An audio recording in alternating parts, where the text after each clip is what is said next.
प्रेक्षकांनो, छोट्या बयोची मोठी स्वप्न या मालिकेचा आजचा म्हणजे 11 नोव्हेंबरचा रिव्ह्यू तुम्ही ऐकत आहात.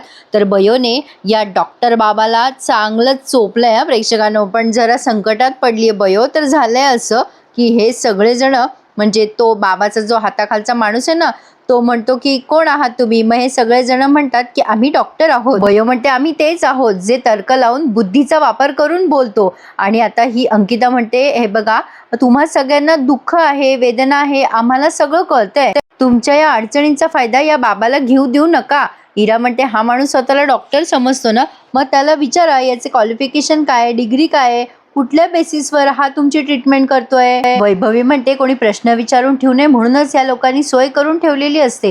हेतल म्हणते की प्रश्न विचारला तर लोक गर्दी करून त्याच लोकांना मूर्खात काढतात. हा, आणि आमच्या बाबावरती असा आरोप कसं काय लावता असं म्हणून विचारणाऱ्या लोकांनाच मारून टाकता.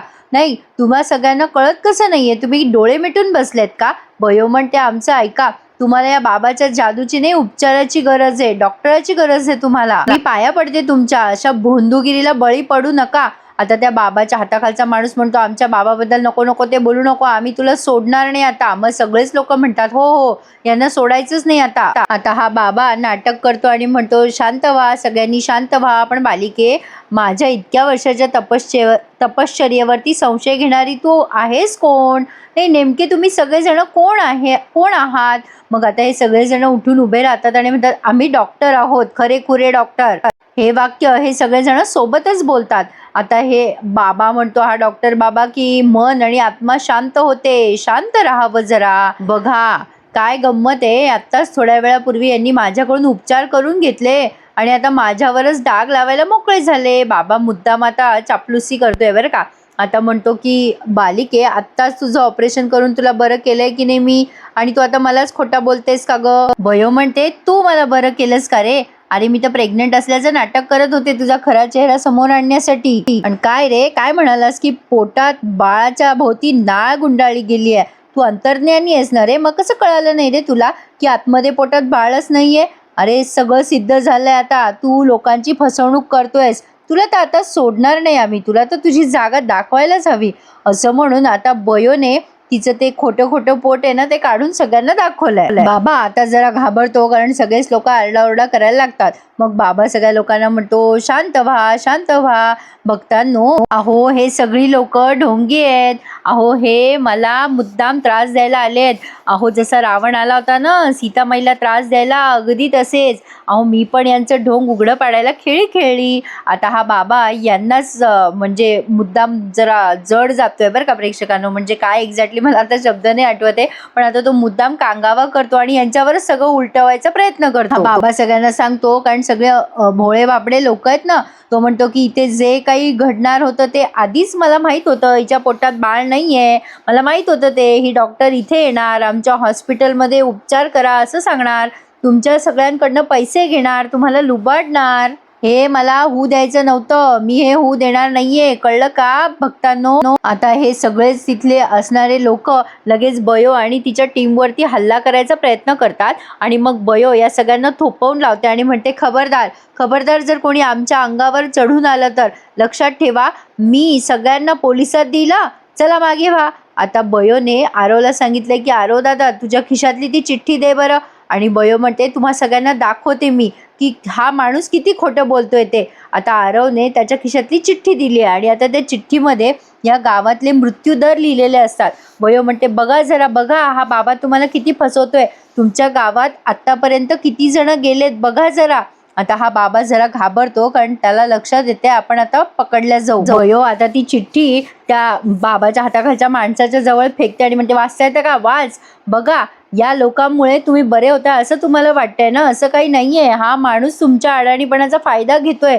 आणि विशाल बोलतो आता आणि म्हणतो खरंय, असल्या माणसांमुळे, चुकीच्या उपचारामुळे मृत्यूदर वाढतोय आमचा, ऐका. पण आता एक माणूस म्हणतो बाबाच्या उपचारामुळे बरेच लोक बरे होतात म्हणून इथे येतात. अहो आमच्या गावाकडच्या एका माणसाला येड लागलं होतं, तो ठीक झाला यांच्याकडे येऊन. दुसरा एक माणूस म्हणतो की अहो माझ्या बायकोला चालता येत नव्हतं, आता उठून उभी राहते, चांगली तर चालते. बयो म्हणते अहो इच्छाशक्तीवर असे बरेच लोक बरेच झालेले आम्ही स्वतःच्या डोळ्याने बघितलंय. अशी आंधळी श्रद्धा ठेवू नका या अशा माणसांवर. तुम्हाला श्रद्धाच ठेवायची असेल तर तुमच्या घरातल्या देवावर ठेवा, या डॉक्टरांवर ठेवा. अशा भोंदू बाबांचा तुमच्यामुळे फावतं. तुम्ही असे रांगा लावत राहिलात तर यांची घरं भरल्या जातील चांगली. आता हा विशाल पण म्हणतो आमचं ऐका, हे लोक खोटारडे, पण तरी सुद्धा लोक यांनाच ओरडत असतात की हे खोटारडे, यांना बाहेर काढा. आता त्या बाबाच्या हाताखालच्या माणसाने या गर्दीचा आणि धिंगाण्याचा फायदा उठवलाय बरं का. आणि ते मडक्यातले सगळे पैसे एका बॅगमध्ये भरलेत. आणि इकडे बाबा मुद्दाम लोकांना म्हणतो शांत व्हा, शांत व्हा.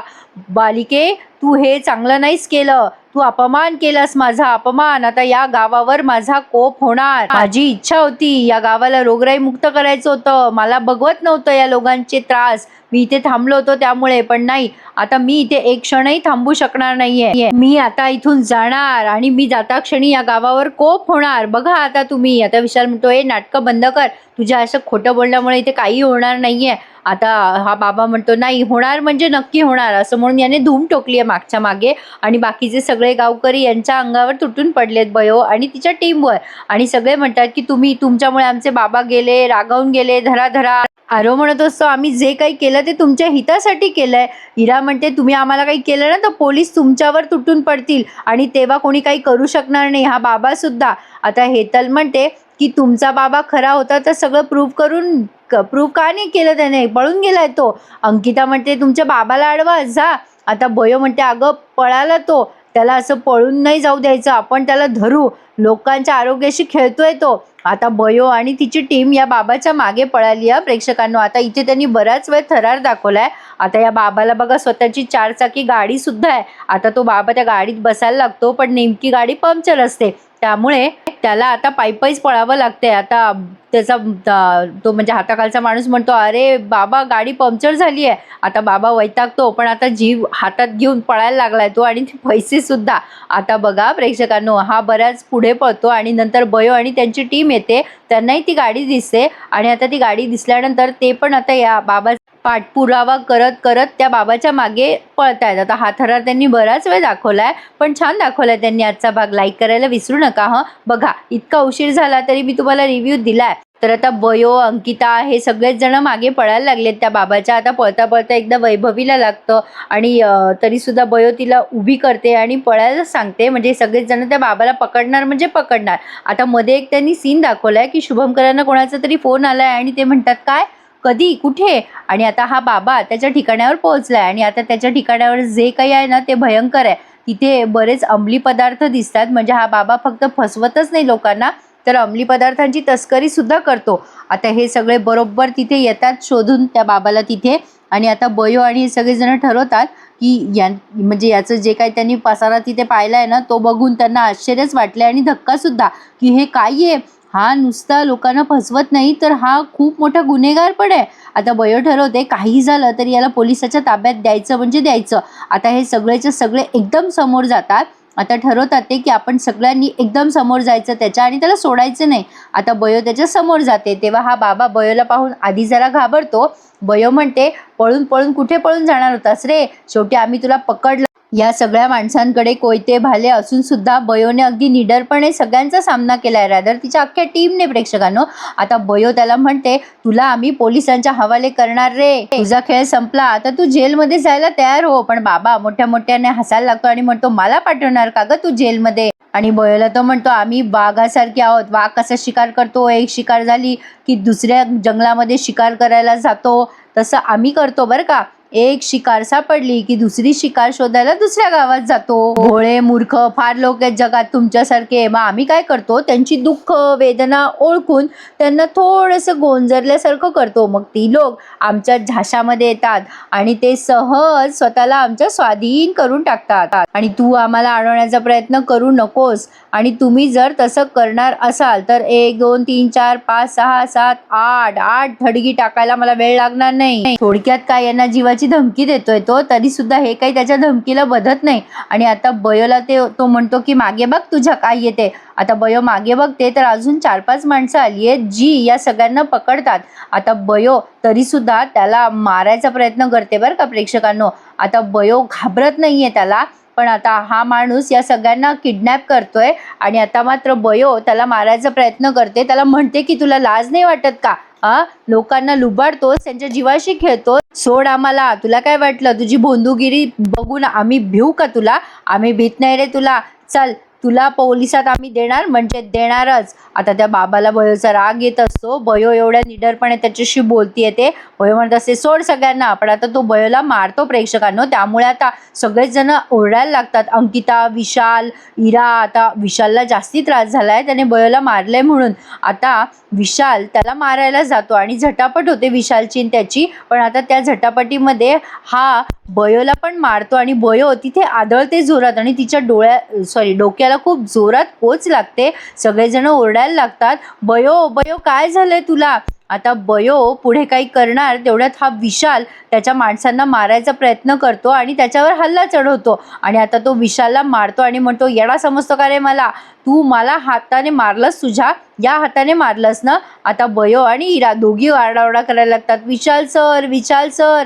आता विशालचा हात त्याने कुठल्या तरी धारदार वस्तूवर लावलाय, त्यामुळे विशालच्या हातातनं रक्त वाहायला लागतं. एक भारी आणि जबरदस्त थरार दाखवलाय त्यांनी. आता बयो ओरडायला लागते विशाल सर आणि विशालही ओरडायला लागतो. आणि आता प्रेक्षकांनो तो माणूस म्हणत असतो ए चल आपल्याला पळायचं इथून.